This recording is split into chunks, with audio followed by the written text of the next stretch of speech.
Good afternoon. Can I thank you all for coming? Last week, I stood here to announce the ending of the cooperation agreement between the SNP and the Greens, the Bute House agreement, and that the SNP would seek to govern as a minority government. I made that decision as leader of the SNP as I believed ending the Bute House agreement was the right one for the party I lead, and I still do believe that to be the case. But most importantly, I believe it was the right decision for the country. My hope was to continue working with the Greens in a less formal arrangement as the SNP moved into a new phase of minority government. Unfortunately, in ending the Bute House agreement in the manner that I did, I clearly underestimated the level of hurt and upset that caused Green colleagues. For a minority government to be able to govern effectively and efficiently, trust when working with the opposition is clearly fundamental. And while a route through this week's motion of no confidence was absolutely possible, I am not willing to trade my values and principles or do deals with whomever simply for retaining power.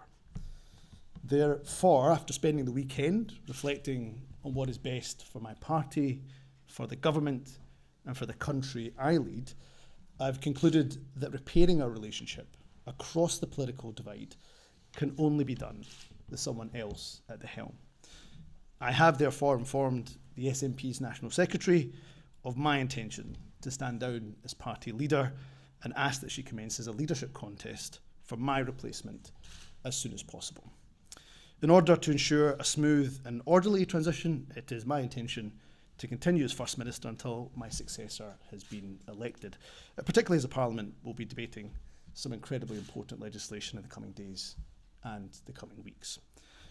I cannot tell you what an honour it is being the First Minister of the country I love, the country I'm raising my family in, and the only country I will ever call home.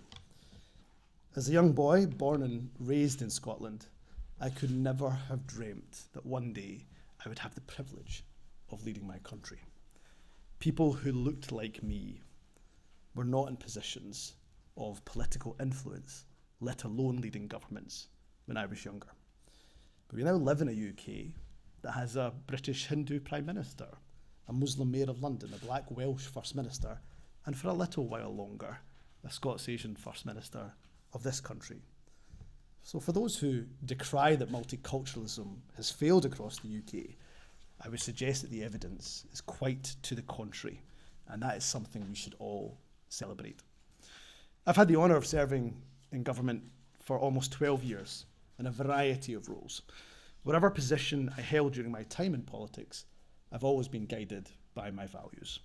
As First Minister, I'm incredibly proud to have a fair tax system, the most progressive in the UK, where those who earn the most contribute the most.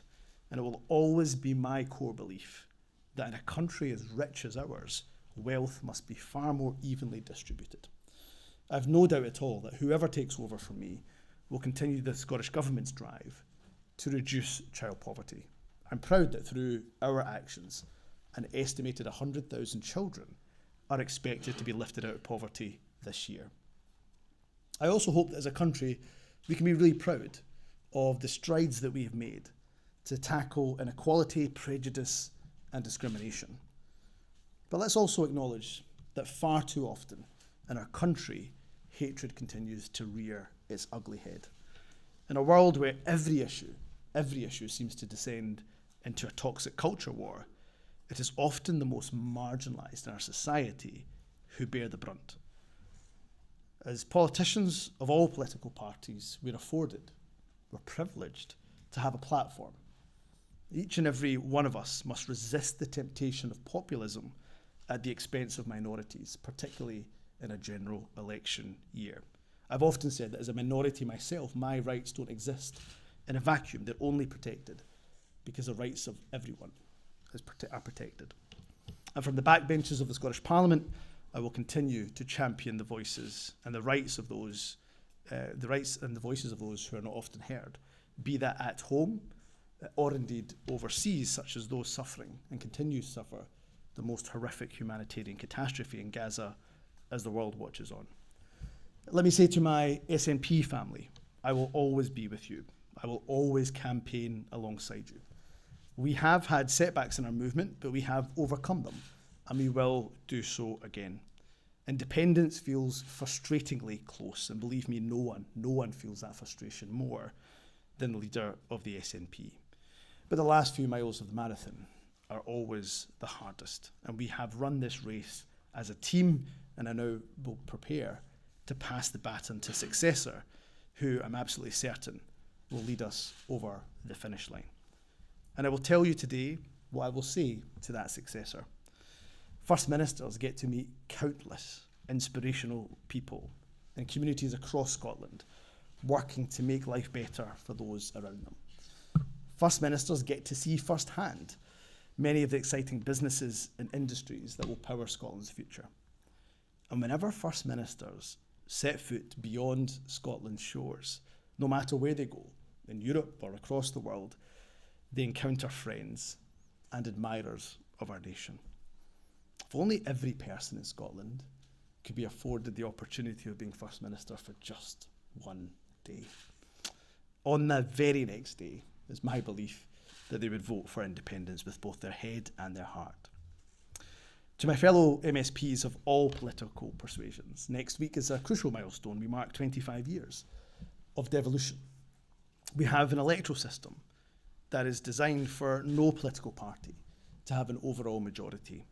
Devolution's founding fathers and mothers, rightly in their wisdom, believe that no one loses out by politicians sharing wisdom, sharing counsel, sharing ideas. But the converse is also true.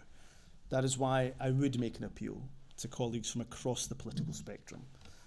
That while government, of course, must act in good faith, so must their opposition, and be prepared to collaborate with us, not just oppose for opposition's sake. The only people who suffer as a result of such an impasse are the very public that we seek to serve.